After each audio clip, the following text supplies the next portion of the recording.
ইনকিলাব মঞ্চের মুখপাত্র জুলাই অভ্যুত্থানের সম্মুখ সারির একজন নেতা, ঢাকা ৮ সংসদীয় আসন থেকে স্বতন্ত্র প্রার্থী হিসেবে নির্বাচন করার ঘোষণা দেওয়া শরীফ ওসমান হাদী গতকাল তার মৃত্যুর খবর বাংলাদেশে এসে পৌঁছেছে। গত 12ই ডিসেম্বর শুক্রবার জুমার নামাজের পর বিজয়নগর এলাকায় আততায়ীদের গুলির আঘাতে তিনি মারাত্মকভাবে আহত হন। প্রথমে তাকে ঢাকা মেডিকেল কলেজ হাসপাতালে নিয়ে যাওয়া হয়েছিল, এরপরে এভার কেয়ারে এবং সর্বশেষ উন্নত চিকিৎসার জন্য তাকে সিঙ্গাপুরে স্থানান্তর করা হয়। তবে এই ক্ষণজন্মা তরুণ শেষ পর্যন্ত এই নশ্বর পৃথিবী ছেড়ে অনন্তলোকে পাড়ি দিয়েছেন। এই ঘটনাটিকে কেন্দ্র করে গতকাল ঢাকা জুড়ে ব্যাপক নৈরাজ্য সৃষ্টি করা হয়েছে, সহিংসতার ঘটনা ঘটেছে এবং দেশের বিভিন্ন জায়গায় বিভিন্ন প্রতিষ্ঠানে হামলার ঘটনা ঘটেছে, অগ্নিসংযোগ ইত্যাদির কথা সংবাদে প্রকাশ পেয়েছে। শরীফ ওসমান হাদী আমাদের বাংলাদেশের ইতিহাসে এক উজ্জ্বল নক্ষত্র হয়ে থাকবে, এক মুক্তির নেতা হিসেবে অনুপ্রেরণা যোগাবে। এই বিষয়গুলো নিয়ে সন্দেহের কোনো অবকাশ নেই। কিন্তু গতকাল রাতে যে নৈরাজ্য সৃষ্টি করা হলো, বিশেষ করে ঢাকা শহর জুড়ে যেভাবে বিভিন্ন প্রতিষ্ঠানে হামলা করা হলো, বিশেষ করে দুটো প্রতিষ্ঠানের কথা এখানে উল্লেখযোগ্য। একটা হচ্ছে দৈনিক প্রথম আলো, আরেকটা হচ্ছে দ্য ডেইলি স্টার। এই দুটো পত্রিকার কার্যালয়ে হামলা করা হয়েছে, অগ্নিসংযোগ করে দেওয়া হয়েছে, এমনটাই আমরা সংবাদ মাধ্যমের সূত্রে জানতে পেরেছি। প্রথম আলো ডেইলি স্টারের ভূমিকা, প্রথম আলো ডেইলি স্টার স্বৈরশাহীর আমলে এবং প্রথম আলো ডেইলি স্টার আমাদের বাংলাদেশে যে ভারতীয় আধিপত্যবাদী রাজনীতি আছে সেটার পক্ষে, সেটার বয়ান নির্মাণের পক্ষে কী ভূমিকা পালন করছে না করছে সেটা অনেকেই জানেন।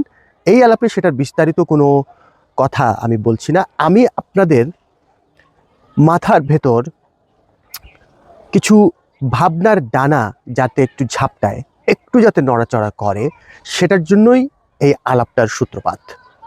প্রথম কথা হচ্ছে, জুলাই অভ্যুত্থান যখন চলছিল তখনও দেশের বিভিন্ন গুরুত্বপূর্ণ স্থাপনা এবং প্রতিষ্ঠানে হামলা করা হয়েছে, অগ্নিসংযোগ করা হয়েছে এবং সেগুলো নানানভাবে ভেঙে গুড়িয়ে দেওয়া হয়েছে বা গুড়িয়ে দেওয়ার চেষ্টা করা হয়েছে।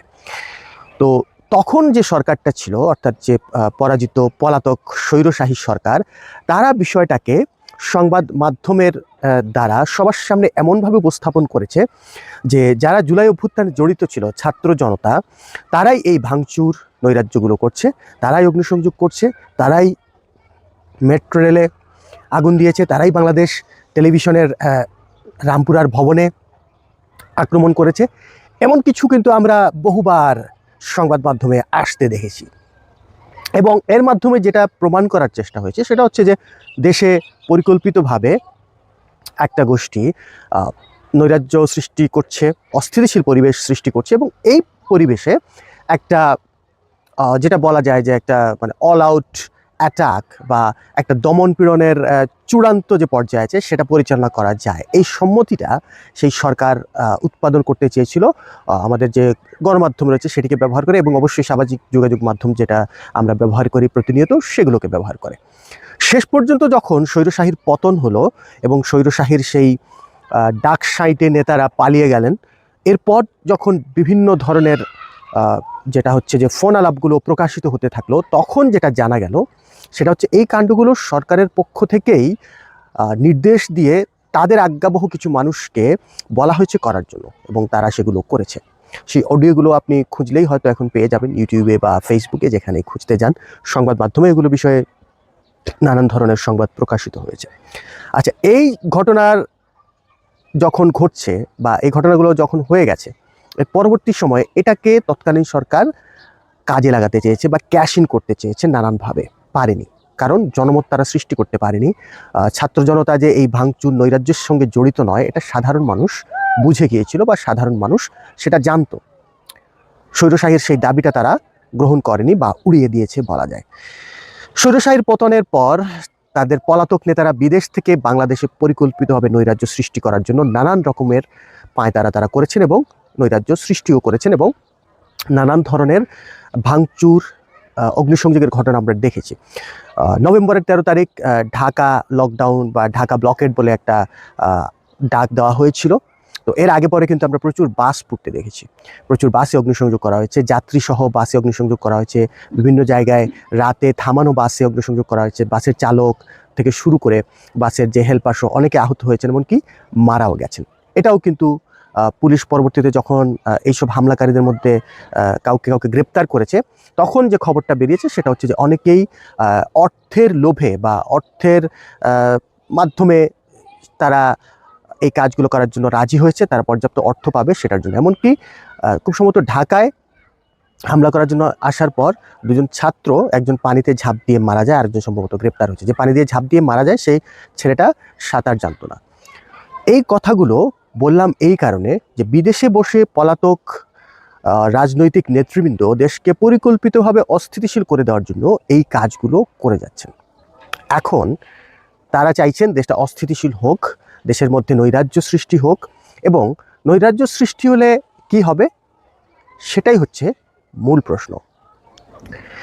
দেশে যদি একটা নৈরাজ্য সৃষ্টি করা যায়, দেশকে যদি অস্থিতিশীল করে দেওয়া যায়, তাহলে প্রথম কাজ যেটা হবে যে নির্বাচনের ইতিমধ্যে তফসিল ঘোষণা করা হয়ে গেছে, নির্বাচনের তফসিলই যাতে ঘোষণা করা না হয় সেটার জন্য দেশে বিদেশে থাকা বিভিন্ন ব্যক্তি এবং গোষ্ঠী অনেক ধরনের ষড়যন্ত্র করেছেন বলে বিভিন্ন মাধ্যম থেকে জানা গেছে। এখন তফসিল ঘোষণার পরে ফেব্রুয়ারির 12 তারিখ জাতীয় নির্বাচনটা অনুষ্ঠিত হতে যাচ্ছে। এই নির্বাচনকে ঠেকিয়ে দেওয়ার জন্য নিশ্চয়ই এইসব যারা আগে করেছেন নির্বাচনের তফসিল ঘোষণার আগে, তারা এখন নিশ্চয়ই আরও বেশি সক্রিয় হয়েছেন, এবং তাদের হাতে কিন্তু পুরো মেকানিজমটা আছে। আপনি শুধু এটা ভাবেন, কারণ প্রায় 1.5 দশকের বেশি সময় ধরে তারা এইসব মেকানিজমকে ব্যবহার করে মানুষের মনস্তত্ত্বকে প্রভাবিত করেছে। সংবাদ মাধ্যমের দ্বারা এই খবরগুলো আপনার আমার কাছে পৌঁছে দিয়ে তারা যে কথাগুলো বলে, বা তাদের যে বিকল্প ছিল না, বা তারা সরে গেলে দেশটা অস্থিতিশীল হয়ে পড়বে কিংবা একটা নৈরাজ্যের দিকে চলে যাবে, সেটা তারা দাবি করতো, এবং সেই দাবির পক্ষে আমাদের সম্মতিটা তারা আদায় করে নিয়েছিল। এখন তফসিল ঘোষণা করার পরের দিনই শরীফ মোহাম্মদ ওসমান হাদি বিজয়নগরে দুজন আততায়ীর আক্রমণের শিকার হলেন, এবং এটার পরে যেটা হলো, অনেকেই তখন কথা বলা শুরু করলেন যে আসলেই এরকম পরিস্থিতিতে নির্বাচন সম্ভব কিনা, বা নির্বাচন আয়োজন করা যাবে কিনা, নির্বাচনে পর্যাপ্ত নিরাপত্তা ব্যবস্থা থাকবে কিনা। এই প্রশ্নগুলো কিন্তু সামনে চলে আসলো। এখনও সেই প্রশ্নগুলো আমাদের মাথায় ঘুরপাক খাচ্ছে। শরীফ ওসমান হাদি মারা যাওয়ার পরে পরিকল্পিতভাবে পুরো দেশে নৈরাজ্য সৃষ্টি করার একটা পায়তারা চলছিল। ঢাকায় ব্যাপকভাবে নৈরাজ্য সৃষ্টি করা হয়েছে, অন্যান্য জায়গায়ও করা হয়েছে। এখন পর্যন্ত সব জায়গায় খুব এক্সক্লুসিভলি খবরাখবর এসে পৌঁছায়নি আমার মনে হয়, অনেক জায়গায়, বা প্রকাশিত হয়নি, হয়তো সেটা আমরা আরেকটু পরে জানতে পারবো। কিন্তু আমার কথা হচ্ছে, গতকাল রাতে যারা নৈরাজ্য সৃষ্টি করেছেন তারা কোন পক্ষের লোক, তারা কি চান? ওসমান হাদির কথা যদি বলেন, তারা যদি বলেন যে ওসমান হাদির জন্য তাদের দরদ উতলে উঠেছিল, তাহলে ওসমান হাদির একটা ভিডিও বক্তব্য আছে যে প্রথম আলোর সামনে গিয়ে আপনারা দাঁড়াবেন, আন্দোলন করবেন, এটা আমি চাই না। আমি আপনাদের বলতে চাই, আপনারা 10টা প্রথম আলো সৃষ্টি করেন, আপনারা 10টা প্রথম আলো বানান। এই কথা বলা ওসমান হাদির যে অনুসারী বলে দাবি করছেন যারা, তাদের সঙ্গে ওসমান হাদির কথার কোনো মিল আছে? যদি মিল না থেকে থাকে, তাহলে তাদের কি উদ্দেশ্য ছিল যে পরিকল্পিতভাবে পুরো দেশে নৈরাজ্য করে দেশটাকে সত্যিকার অর্থে একটা অস্থিতিশীল পরিস্থিতির দিকে নিয়ে যাওয়া?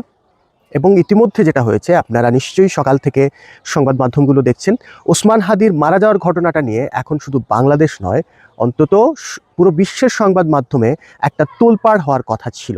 কিভাবে ওসমান হাদি মারা গেলেন, কেন মারা গেলেন? যে পলাতক দুজন আসামি রয়েছেন বা অভিযুক্ত রয়েছেন, তারা ইন্ডিয়ায় পালিয়ে গেছেন, ইন্ডিয়াকে সেই অভিযুক্তদের ফেরত দেওয়ার কথা বলা হয়েছে, ইন্ডিয়া সেই দাবিতে একমত হয়নি, এবং আরও অনেক কথা রয়েছে। সেই সব কথা কিন্তু এখন আড়ালে চলে গেল, সামনে চলে আসলো এই নৈরাজ্য। বিশেষ করে দুটো সংবাদ মাধ্যমে হামলা করার কারণে, বিশেষ করে প্রথম আলো এবং ডেইলি স্টার, এটি আজকে বিবিসি, ডয়চে ভেলে থেকে শুরু করে বিশ্বের বিভিন্ন সংবাদ মাধ্যমে খবরটা বেশ গুরুত্বের সঙ্গে ছাপা হচ্ছে। এর মাধ্যমে যেটা হচ্ছে, আমাদের বাংলাদেশের ভাবমূর্তি বিনষ্ট হচ্ছে, বাংলাদেশে যে একটা স্থিতিশীল পরিবেশ নেই সেটার একটা বার্তা যাচ্ছে। সরকার যে কোনো কিছু ঠিকঠাকভাবে নিয়ন্ত্রণ করতে পারছে না, আইনশৃঙ্খলা পরিস্থিতি বজায় রাখার জন্য দ্রুত সিদ্ধান্ত নিতে পারছে না, পদক্ষেপ নিতে পারছে না, সেটারও একটা নমুনা হচ্ছে গতকালকের এই ঘটনা। এই পুরো বিষয়টাকে যদি আপনি সামনে রেখে পর্যালোচনা করে একটা সিদ্ধান্তে আসতে যান, তাহলে দেখবেন এই সব কিছুর সঙ্গে একটা বিষয় জড়িত, সেটা হচ্ছে পরিকল্পিতভাবে বাংলাদেশকে অস্থিতিশীল করে একটা জরুরি অবস্থার মধ্যে নিয়ে যাওয়া। এমনকি গতকাল রাতে আমি সামাজিক যোগাযোগ মাধ্যমেও দেখেছি যে বাংলাদেশে জরুরি অবস্থা জারি করা হয়ে যেতে পারে। এমনকি কিছু কিছু উৎসাহী মানুষ এটাও প্রতিক্রিয়া ব্যক্ত করেছেন যে সেনাবাহিনী যদি কু করে বা সেনাবাহিনী যদি দেশের দায়িত্বটা নিয়ে নেয়। একটু চিন্তা করে দেখুন তো, এই মুহূর্তে যদি জরুরি অবস্থা জারি করা হয়, নির্বাচনটা যদি আরও কিছুদিন পিছিয়ে যায় বা অনির্দিষ্টকালের জন্য যদি নির্বাচন পিছিয়ে যায়, লাভটা কার? যদি সেনাবাহিনী সরকারের কাজে হস্তক্ষেপ করে বা সরকারের কাছ থেকে ক্ষমতা কেড়ে নিয়ে কোনো কু করে বা সেনাবাহিনী যদি নিজেরাই ক্ষমতা হাতে তুলে নেয়, তাহলে দেশের জন্য সেটা ভালো হবে, কল্যাণকর হবে, নাকি দেশটা আরও অস্থিতিশীল হবে? এই পুরো বিষয়টাকে আপনি কিভাবে পর্যালোচনা করবেন, কিভাবে ভাববেন, এই কথাগুলো আপনার মাথায় ঢুকিয়ে দেওয়ার জন্যই মূলত আমার এই আলাপ। আপনি জুলাইয়ের সময়কার নৈরাজ্য, বিশৃঙ্খলা, সহিংসতা, অগ্নিসংযোগের কথা চিন্তা করুন।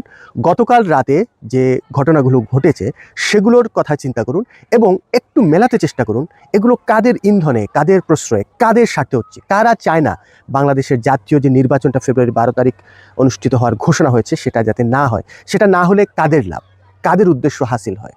এই বিষয়গুলো যদি আপনি ঠিকঠাকভাবে চিন্তা করে পাজলগুলো মিলিয়ে ফেলতে পারেন, আমি নিশ্চিত করে বলতে পারি আপনি চমকে যাবেন। এমনকি এমন চমকানো আপনার হতে পারে, আপনি যাদেরকে আপনার শুভাকাঙ্ক্ষী মনে করছেন, বাংলাদেশের শুভাকাঙ্ক্ষী বলে মনে করছেন, যাদেরকে আপনি আপনার আদর্শ বা আইডল যেটাকে বলে সেটা মনে করছেন, যাদেরকে আপনি মনে করছেন বাংলাদেশের কল্যাণের জন্য তারা সব কিছু করছে, তারা নিজের সব কিছু বিলিয়ে দেবে, আপনি খেয়াল করলে দেখবেন কোথাও যেন একটা ফাঁক রয়ে গেছে। যদি একটু গভীরভাবে ভাবেন, পাজলগুলো মেলাতে চেষ্টা করেন, চমকে যাবেন এটা নিশ্চিত। এবং এই মানুষগুলোকে আপনি চিনতে পারবেন। বাংলাদেশের জাতীয় নির্বাচন ঠেকিয়ে দেওয়ার বা জাতীয় নির্বাচনকে দীর্ঘসূত্রিতায় নিয়ে যাওয়ার এই ঘৃণ্য পরিকল্পনার সঙ্গে কিন্তু দেশে বিদেশে আপনার প্রিয় অপ্রিয় অনেক মানুষই প্রত্যক্ষ এবং পরোক্ষভাবে ইন্ধন যোগাচ্ছেন। বাকিগুলো আপনি আপনার পাজলগুলো মিলিয়ে নিন, মিলিয়ে নিলেই উত্তরটা পেয়ে যাবেন।